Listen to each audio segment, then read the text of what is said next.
એપ્રિલની શરૂઆતમાં જ કાળઝાળ ગરમીનો અહેસાસ 4 દિવસ સુધી હીટવેવની હવામાન વિભાગે આગાહી આપી છે। હીટવેવની આગાહી વચ્ચે ઓરેન્જ અને યલો એલર્ટ પણ જાહેર કરાયું છે। રાજ્યભરમાં તાપમાનનો પારો ઊંચો જવાની શક્યતા છે। આજે કચ્છમાં ઓરેન્જ એલર્ટ છે, રાજકોટમાં યલો એલર્ટ છે। રાજ્યના અનેક શહેરોમાં તાપમાનનો પારો 41 ડિગ્રીને પાર છે। ગત વર્ષના એપ્રિલ માસ કરતા આ વખતે એપ્રિલ મહિનો કાળઝાળ ગરમીનો અનુભવ કરાવી રહ્યો છે।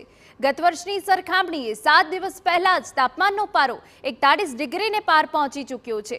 ગત વર્ષે 1 એપ્રિલે તાપમાન 41 ડિગ્રીને પાર પહોંચ્યું હતું, પરંતુ આ વખતે 44.5 ડિગ્રી સાથે ભુજ રાજ્યનું સૌથી ગરમ શહેર બન્યું છે। સુરેન્દ્રનગરમાં 43.2 ડિગ્રી, રાજકોટમાં 42.9 ડિગ્રી, જ્યારે અમદાવાદમાં 41.5 ડિગ્રી તાપમાન નોંધાયું। હજુ આવનારી 8 એપ્રિલ સુધી તાપમાનમાં સતત વધારો થવાની હવામાન વિભાગની આગાહી છે, જેને પગલે યલો અને ઓરેન્જ એલર્ટ જાહેર કરાયું છે।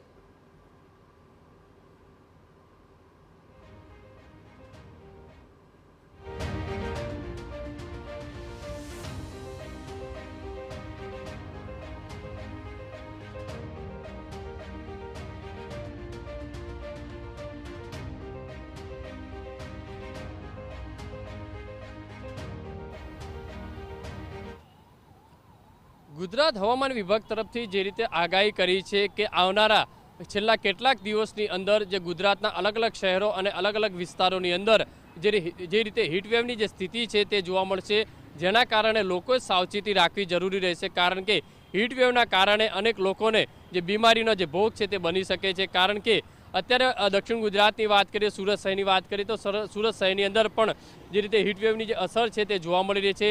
સુરત શહેરના તમામ જે રોડ રસ્તા છે તે સુમસાણ જોવા મળી રહ્યા છે। બપોરના સમયે લોકોની જે અવરજવર છે તે ઓછી જોવા મળી રહી છે।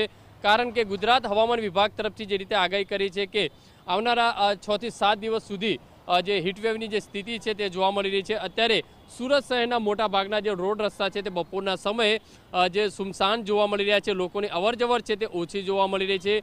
બીજી બાજુ આરોગ્ય વિભાગ દ્વારા પણ જે રીતે લોકોને અપીલ કરવામાં આવી રહી છે કે બપોરના સમયે જે વગર કામે લોકો છે તે બહાર ન નીકળે, જરૂરિયાત હોય તો જ જે બહાર નીકળે। કારણ કે જે રીતે હીટવેવની જે સ્થિતિના કારણે લોકોને ભારે અસર પડી શકે છે।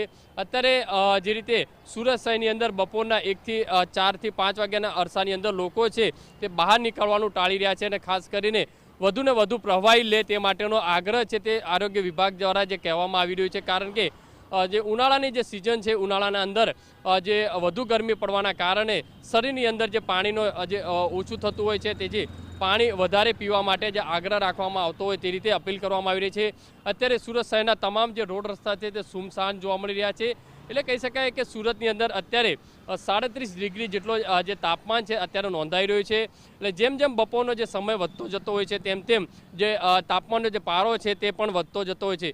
એટલે કે લોકોએ પણ ખાસ કરીને સાવચેતી રાખવી જરૂરી છે। કારણ કે હીટવેવની જે સ્થિતિની અંદર લોકો જ્યારે બહાર નીકળતા હોય છે દુપટ્ટો અથવા તો મોઢે રૂમાલ બાંધવો જોઈએ। કારણ કે સીધો જે તાપ ન પડી શકે અને જ્યારે તાપની અંદરથી જ્યારે એસીની અથવા તો છાયડાઓમાં જતા હોય છે તુરંત પાણી પણ ન પીવું। કારણ કે હીટવેવના કારણે જ્યારે તુરંત જે પાણી પીવાના કારણે ઉપર શરીર ઉપર અનેક ઇફેક્ટ થતી હોય છે।